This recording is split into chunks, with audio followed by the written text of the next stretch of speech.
Well, guys, that one stunk. Kentucky went down to Columbia. They were never really in it in a game against South Carolina. They lose in the end 79-62.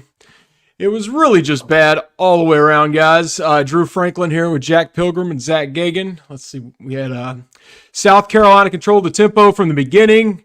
We had Wagner and Reeves going 1 for 7 each in the first half. Kentucky stopped taking threes. 7 assists for the game. Looked like John Calipari was bleeding. I don't even know what happened there. Hope he didn't have a Ryan Lemon moment down there at South Carolina. They stormed the court. Sounded like Tom Leach and Jack Gibbons were getting trampled as I turned that off to check in here with you guys. But Jack, nothing worked tonight in South Carolina, and that is why Kentucky is going home with a 19-point loss. What would you like to complain about first? Yeah, I think this is just the first time that I am truly deflated after a Kentucky loss, because the other three up to this point, you had something to hang your hat on. Well, at least they stormed back in this way. At least they scored X number of points. At least they did there's not one redeeming quality from that performance in Columbia. I didn't think the fight was there.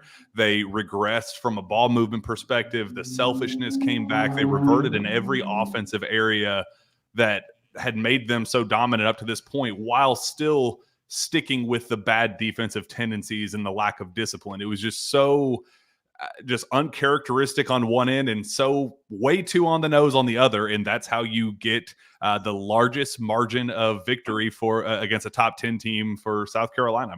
They made history in Columbia. Shout out as a great game plan. Lamont Paris is doing something right down there in Columbia, but unfortunately that's now back-to-back wins for Paris to open his tenure down at South Carolina against the Cats. And unfortunately, both of those losses are huge black eyes in back-to-back years. We're going to start by giving them flowers instead of complaining about all the things Kentucky did wrong.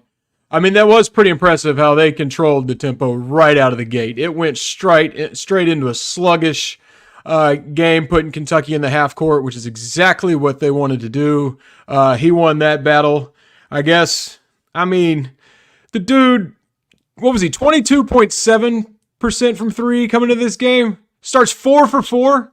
Then you got Cooper, 8 for 11 from the field. These guys were just throwing it in. They deserved to win the game, but it didn't help that some of those shots, Cooper, especially in the second half, was unconscious, Zach. But South Carolina did. They just whooped Kentucky's ass. They didn't even get much from Michi John. He had 14, but that's below his average. BJ Mack with 8. Their two leading scorers didn't even bring their best stuff, and Kentucky still gives up nearly 80 points. It was the defense might have been even worse if that's possible in this one, Zach. Yeah, shocker. The defense is still not very good. A lot of their first half threes were kind of wide open, just like, okay, Kentucky's not even trying to play defense. In the second half, South Carolina was just hitting shots. It was like, all right, they're going to win this game. There's no reason that they were throwing things into the ocean and they were going in. But I think the most disappointing part from Kentucky's perspective was just how they let South Carolina dictate the pace and essentially just bully them up and down the floor on both ends. It didn't matter if it was Aaron Bradshaw, Ugo, Big Z, Trey Mitchell. They were all just kind of getting bodied and bullied around. And that was just, for me, that was the most disappointing part. Not that, they were making tough shots or hitting open shots, but Kentucky just kind of laid down and let it happen. DJ Wagner couldn't get anything going at the rim after having really good games recently. And I think part of that was he just kept getting pushed around and he just didn't have the strength to get himself into the positions that he had been over the last few games. And then just shooting, I don't really know. My thoughts are all over the place, guys. I don't know where to even pinpoint the exact pin. I don't really know where exactly it is that Kentucky lost this game. It just feels like they lost it in the opening 4 minutes when South Carolina just decided that they were going to slow the game down, and Kentucky just kind of said, okay, you can play slow and we're going to play slow too, instead of trying to push the pace. And then when Kentucky did try and push the pace, you had Reed Shepherd throwing the ball to people that weren't even looking, throwing it over their heads. The guys that were normally trying to push the pace just couldn't do it. Whether it was DJ missing shots at the rim or Reed just blindly passing it to nobody there, I didn't really understand what Kentucky's approach was, or didn't seem to be any adjustments or anything. It was just all right, if the shots, if Reeves doesn't go out and score 20 points in the second half, I guess we're just going to lose. And it felt like that was what Kentucky's game plan was. And to Reeves and Mitchell's credit, they kind of did a little bit there at the beginning of the second half to at least try and bring this team back from an embarrassment. I think they even got it down to 2 points once at maybe around the 15-minute mark. But then from there, I mean, it was just, I think a 22-6 run from South Carolina is really what did Kentucky in there. They had 11 threes. That was one off their season Let's go back high. to the beginning where you're talking about the pace, to where Kentucky actually picked up the pace and Dillingham went off, scored 9 straight points, and it's like, And then Kentucky's starting to cook again. Here they come. And then he went to the bench. That was the first, Jack, of many times I wanted to pull my hair out with what was going on with the lineups. I'm not saying I have the answers, but it looked like it was just drawing names out of a hat for who was getting to be in the game, especially in the second half, where we'll get to Justin Edwards in a minute. I don't know why he was in at all, but there were just so many substitutions I was so confused by, beginning with what I think is my biggest complaint of the game. Rob was hot, and he went straight to the bench. And that's the only counter to this fun, yay, we get Z, yay, we get AB back. Okay, here's Ugo now. It's fun on paper to talk about how many options you have, but on the flip side, you also have to figure out what the hell to do with all these guys that are probably deserving of time. Like Z, I don't think had a bad game, but he, the things that he typically does well, he wasn't able to get into. Aaron Bradshaw got into foul trouble. Justin Edwards, like at this point, we can't keep holding his hand and just hoping that he breaks through at some point. At some point, you got to play the best 5 guys, best 6, 7, whatever they're like. We can't just have an 11-man rotation till March. Like at some point, something's got to give. Cal has to have some tough conversations and really dig in practice and say, okay, who needs to be on the floor in crunch time and who are going to be the guys to lock in. Cal said all the right things about, I trust anybody any of the 5 options out there to make plays offensively. The guys that are going to defend are going to be out there on the floor. Well, he's not really putting his money where his mouth is whenever, the offense is what it is tonight, but continues to put out bad defenders, and we're not seeing any growth whatsoever. Now down to 94th in KenPom. I mean, that's just not good enough. They're not even remotely acceptable on that end of the floor. The offense can be what it is. They're not going to shoot 40% from the field at most nights, and 62. This is clearly an outlier by a long shot, but at some point, something's got to give with this rotation. There's too many different guys that can't find their rhythms, guys that aren't deserving of the minutes that they're getting right now. There's no reason 23 minutes for Justin Edwards, 5th most on the team. That's just not acceptable. Something's got to give here, and tough conversations need to come sooner rather than later, else we're going to see more of this.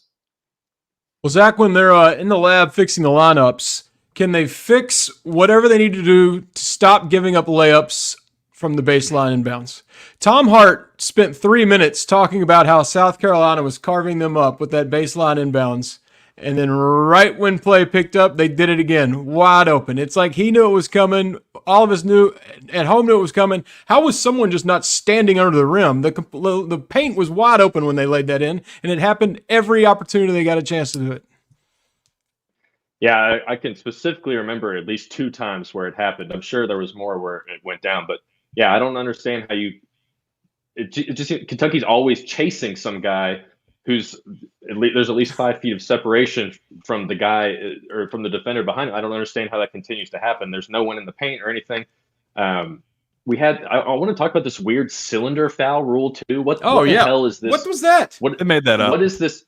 This is a rule. Apparently, it's been a thing for about 7 or 8 years or something like that, but something they're trying to re-emphasize. But essentially, it's just a free elbow for the offensive player. If a guy's too in your face, you can just you can clock one right in his jaw if you want, as long as he's in your cylinder. So that obviously didn't play. It's not like the what was that game where the weird goaltending rule changed it? But yeah, did we know that was a rule? Did anyone know that was a rule?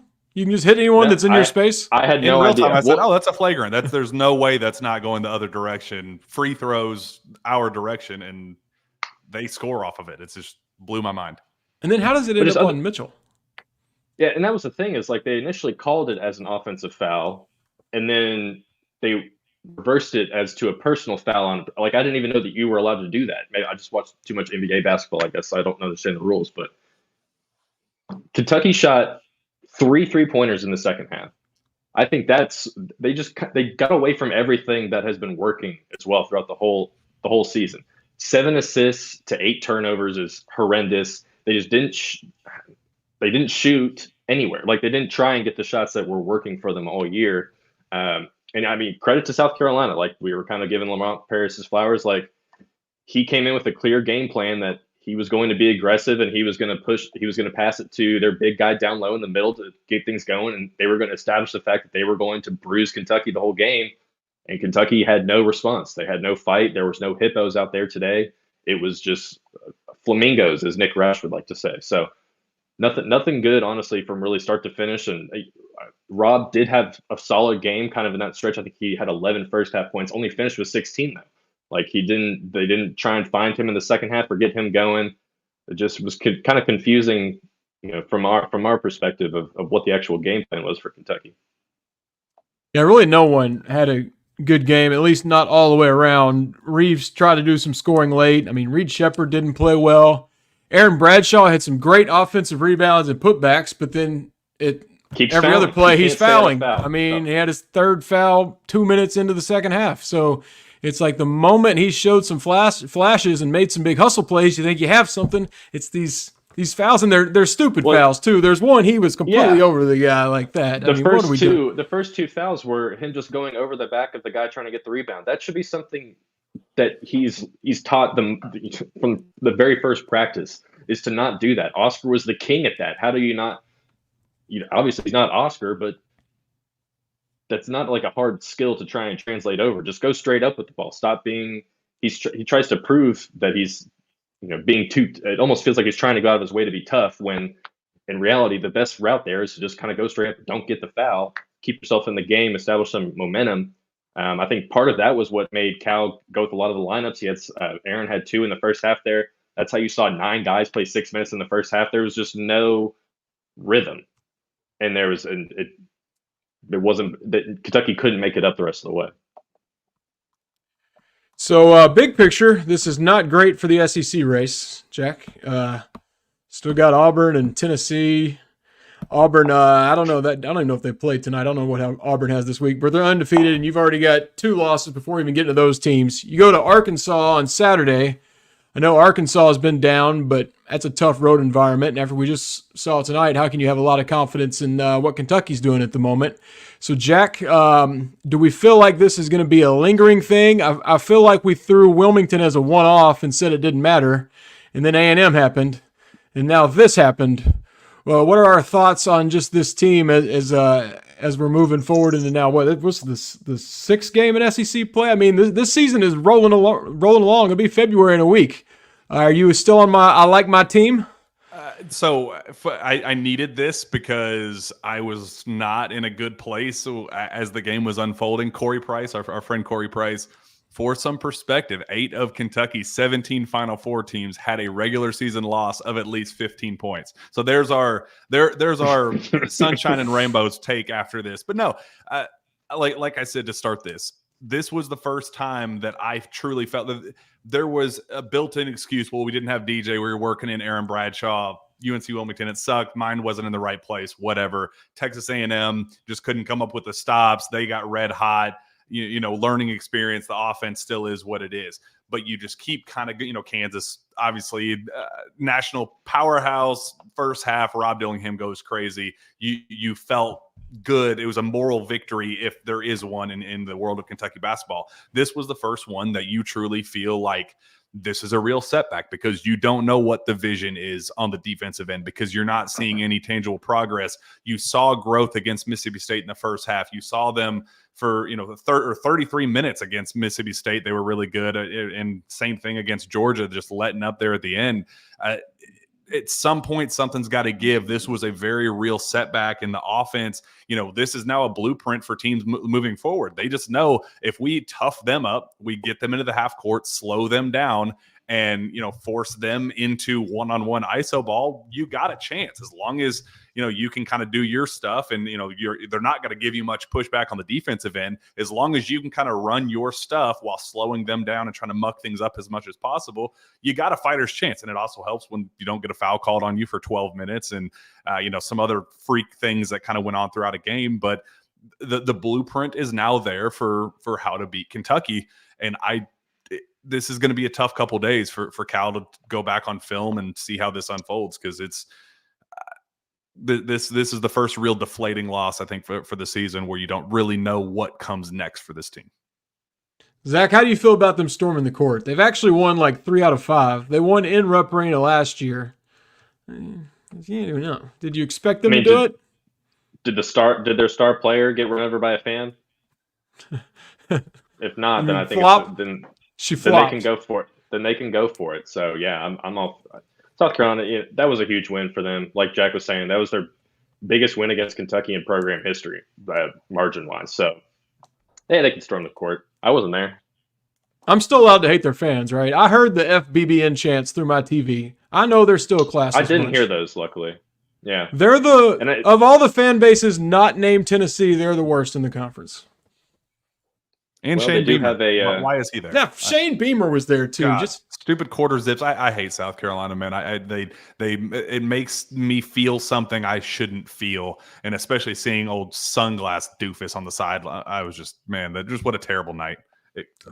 All they needed was to bring back the DJ from across the pond to do a live Sandstorm, and it would have been just the cycle of everything I hate about South Carolina. But we're going to try to move on from this, I guess. That sucked. No good way to sugarcoat it. We can only hope the Cats take this and respond well, because they're heading to Arkansas, a place that's never easy to play. But Antonio Reeves, he was all right there last year, so maybe he'll bring some of that magic back. But for right now, here on KSR's YouTube channel, we're going to sign off. Go do a little writing. We hope you'll read that on KentuckySportsRadio.com. But for Drew Franklin, Zach Gagan, Jack Pilgrim, we thank you for watching. Keep commenting. Hit subscribe if you haven't already done that. And we'll burn this tape from this game, move on, and go Cats. We'll see you next